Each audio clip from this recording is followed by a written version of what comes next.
नमस्कार, स्वागत है आपका मगर न्यूज पर। तारीख आज हो गई है 21 जुलाई 2023, दिन है शुक्रवार। हिंदी तिथि आज हो गई है सावन मास शुक्ल पक्ष की चतुर्थी।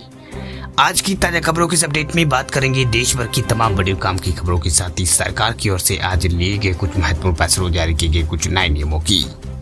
तो बुलेटिन की शुरुआत करते हैं पहली खबर से। तो देश में 70 रुपए किलो टमाटर बेच रही है सरकार। दिल्ली, राजस्थान, यूपी समेत देश के कई शहरों में बिक्री हुई है जारी।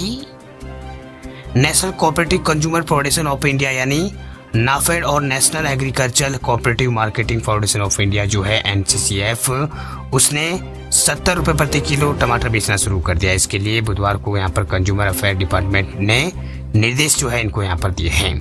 वही सरकार ने 14 जुलाई को टमाटर की बढ़ती कीमतों को कम करने का प्लान जो है लागू किया था। इस प्लान के तहत 90 रुपए प्रति किलो की दर से टमाटर बेचना शुरू किया था। उसके बाद 16 जुलाई को टमाटर की कीमत 10 रुपए घटाकर 80 रुपए कर दिया गया था। अब एक बार फिर टमाटर की कीमतों को कम कर दिया गया है और इसी को यहाँ पर 70 रुपए कर दिया गया है।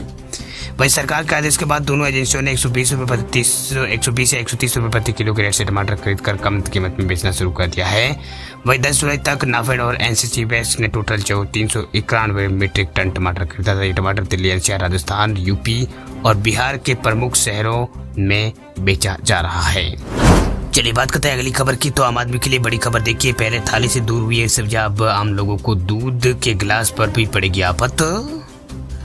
अब पूरे देश में महंगाई से लोग जो है बहुत परेशान है, यानी महंगाई से हालात खराब है। सरकारी आंकड़े भले ही यहाँ पर खुदरा महंगाई 5% से कम हो, लेकिन आम लोगों की हालत खराब हो रही है। स्थिति ऐसी है कि आम लोगों की थालियों से हरी सब्जी गायब हो गई है। इसमें एक बार बुरी खबर, फिर से यहाँ पर एक बार बुरी खबर जो है निकल के सामने आने वाली। दरअसल देश में अब दूध के दाम भी बढ़ सकते हैं जो पहले रिकॉर्ड स्तर पर है। दरअसल हिंदुस्तान की खबर के अनुसार आने वाले दिनों में दूध के दाम 5% तक बढ़ सकते हैं। ये बढ़ोतरी इस तथ्य के बाद हो सकती है कि दूध के दाम न सिर्फ पहले रिकॉर्ड स्तर पर है, बल्कि पिछले कुछ समय के दौरान इनमें रिकॉर्ड गति से बढ़ोतरी हुई है। वही खाने पीने के अन्य जरूरी चीजों के बड़े दाम से आम लोगों को पहले यहाँ पर परेशानी हो रही थी, अब दूध के दामों में बढ़ोतरी हो सकती है। चलिए बात करते हैं अगली खबर की। तो सरकार ने चावल के निर्यात पर लगाई है रोक। सरकार ने गैर बासमती सफेद चावल के निर्यात पर रोक लगा दी है। सरकार ने एक नोटिफिकेशन जारी कर कहा है कि चावल के ऊपर जो है गैर बासमती, उसके ऊपर यहाँ पर रोक रहेगी। दरअसल देश में चावल की कीमतों में तेजी को रोकने के लिए यह कदम उठाया गया। हालांकि कुछ शर्तों के साथ चावल के निर्यात को अनुमति दी जाएगी। अगर नोटिफिकेशन से पहले जहाजों में चावल की लोडिंग शुरू हो गई तो उसके निर्यात को अनुमति होगी।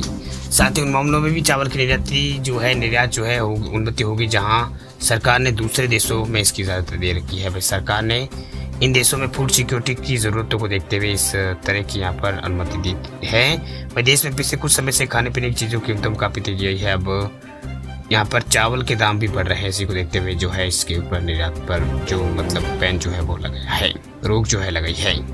चलिए बात करते हैं अब अगली खबर की। तो अगली खबर है नेटफ्लिक्स यूज करने वाले लोगों के लिए बड़ी खबर देखिए। यूजर्स को लगा है 440 वोल्ट का झटका, अब नहीं कर पाएंगे दोस्तों के साथ पासवर्ड शेयर।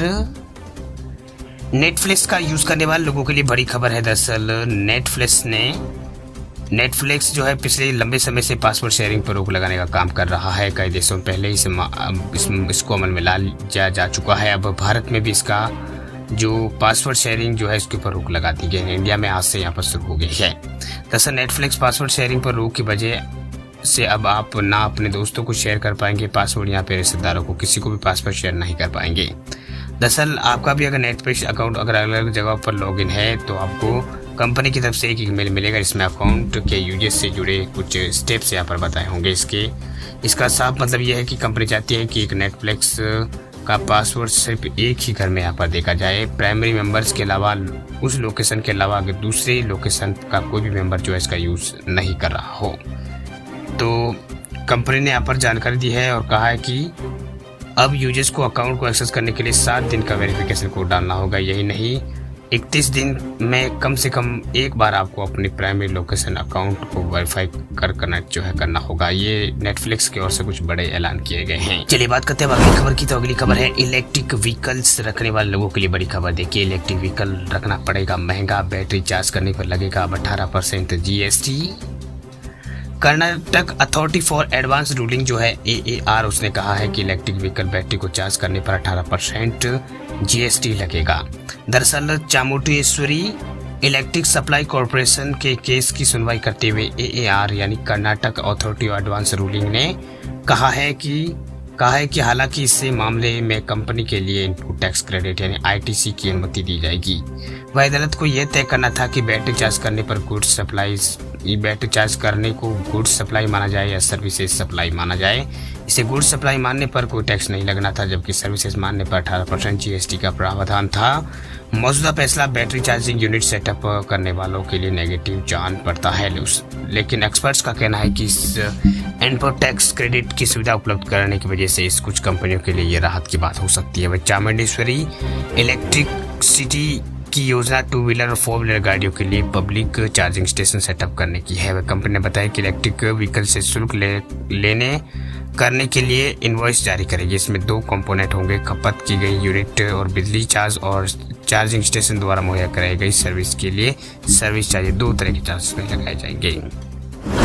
बात हम करते हैं अगली खबर की। तो अगली खबर है छत्तीसगढ़ के लोगों के लिए। छत्तीसगढ़ में PM आवास योजना की जगह CM बघेल ने शुरू की है ग्रामीण आवास न्याय योजना। गरीबों को मिलेगा पक्का घर।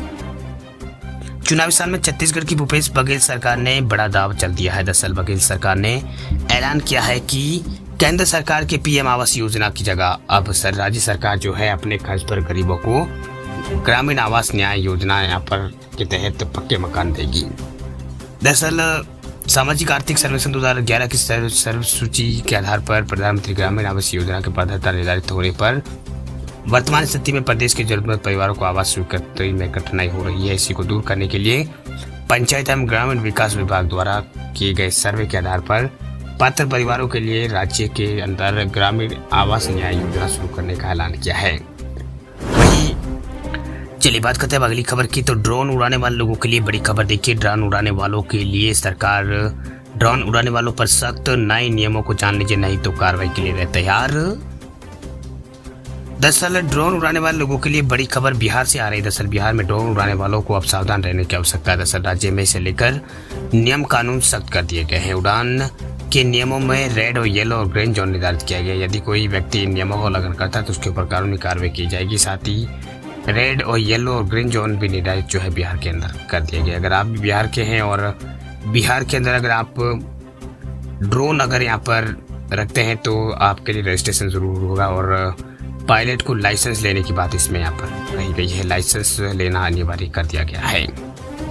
वही इसमें यहाँ पर ड्रोन उड़ाने के लिए पहले रजिस्ट्रेशन करना होगा। राज्य सरकार ने ड्रोन पंजीकरण अनिवार्य कर दिया है। ऑनलाइन डिजिटल स्काई प्लेटफॉर्म पर ड्रोन को पंजीकृत किया जाएगा। इसके लिए आवेदक को एक विशेष पहचान संख्या आवंटित की जाएगी। सभी ड्रोन उड़ाए जा सकते हैं। साथ ही 250 ग्राम से ज्यादा वजनी ड्रोन उड़ाने के लिए पायलट के पास लाइसेंस जरूरी होगा। वह अंतर्राष्ट्रीय सीमा और एयरपोर्ट के करीब वाले रेड जोन और यहाँ पर रेड जोन पर ड्रोन उड़ाने पर रोक रहेगी। वह नियम तोड़ने पर प्रशासन ड्रोन जब्त कर लेगा और उसके बाद मालिक के ऊपर कार्रवाई भी होगी। तो अगर आप भी बिहार से हैं और ड्रोन वगैरह आपके पास है तो आपको ये नियम जो सरकार ने बनाए हैं इसका जो है आपको पालन करना होगा। चलिए बात करते हैं अब अगली खबर की। तो ITR भरने वाले लोगों के लिए बड़ी खबर। देखिए, आगे बढ़ेगी ITR भरने की आखिरी तारीख। बाढ़ की समस्या के मद्देनजर वित्त मंत्री से की गई है मांग। इनकम टैक्स रिटर्न फाइल करने वाले लोगों के लिए बड़ी खबर। दरअसल वित्त वर्ष 2022-23 के लिए इनकम टैक्स रिटर्न भरने की आखिरी तारीख 31 जुलाई 2023 है, लेकिन देश के कई राज्यों में बाढ़ और जल जमाव की स्थिति को देखते हुए वित्त मंत्री निर्मला सीतारमण से आयकर रिटर्न भरने की आखिरी तारीख को 31 जुलाई से बढ़ाकर आगे करने की बात कही है। दरअसल बात यह कि देश में टैक्स प्रोफेशनल की सबसे पुरानी और बड़ी संस्था सेल्स टैक्स बार एसोसिएशन ने वित्त मंत्री को पत्र लिखा है। वही संस्था ने वित्त मंत्री को पत्र में लिखा है और कहा है कि पत्र में लिखा कि राजधानी दिल्ली में बाढ़ के हालातों के चलते ITO पर स्थित इनकम टैक्स का दफ्तर कई समय से बंद है। वही सेल टैक्स बार एसोसिएशन ने पत्र में लिखा है कि इनकम टैक्स रिटर्न भरने की आखिरी तारीख अब बहुत करीब है। ऐसे में बड़ी संख्या में टैक्स पेयर्स के लिए आखिरी तारीख के पहले सभी तरह के डॉक्यूमेंट सबमिट करना कठिन है। ऐसे में एसोसिएशन ने वित्त मंत्री को यहाँ पर टैक्स रिटर्न की आखिरी तारीख को 1 महीने आगे बढ़ाने की बात कही, यानी 1 महीने और आगे बढ़ाने की बात कही है। चलिए बात करते हैं अगली खबर की। तो अगली खबर है रेल यात्रियों के लिए खुशखबरी। अब सिर्फ 20 रुपए में रेल यात्रियों को मिलेगा परफेक्ट खाना। रेल यात्रियों के लिए बड़ी खुशखबरी सामने आई। दरअसल अब रेलवे जनरल बोगी में सफर करने वाले यात्रियों को भरपेट खाना जो है बहुत सस्ते कीमत पर उपलब्ध करवाएगा। दरअसल रेलवे की इस नई स्कीम को देश के सभी रेलवे स्टेशनों पर शुरू करने की योजना है, हालांकि अभी इसे ट्रायल तौर पर शुरू किया गया है। दरअसल भारतीय रेलवे स्टॉल के जरिए सस्ता खाना यात्रियों को प्रोवाइड कराएगा। ये स्टॉल जनरल कोच के सामने लगाए जाएंगे, जिससे यात्रियों को दूर जाने की कोई आवश्यकता नहीं होगी। रेलवे अधिकारी ने बताया है कि इसे जनरल कोच के पोजिशनिंग के हिसाब से लगाया जाएगा, जिससे यात्रियों को दूर जाने की आवश्यकता नहीं हो। वही स्कीम में को पायलट प्रोजेक्ट के तौर पर शुरू किया गया है। दरअसल अक्सर देखा जाता है कि जनरल कोच से सफर करने वाले यात्री खाने पीने को लेकर समस्याओं का सामना करते हैं। आसानी से चीजें प्रोवाइड नहीं होने से उन्हें काफी शुद्ध खाना नहीं मिल पाता है। ऐसे में रेलवे ने सस्ते में खाना और पानी प्रोवाइड कराने की योजना बनाई है। यात्रियों को सिर्फ 20 रुपए में भरपेट खाना मिलेगा और 20 रुपए में यात्रियों को इकोनॉमिक खाना मिलेगा, जिसमें 7 पूरी, आलू और अचार, सब्जी आदि कुछ शामिल होंगे।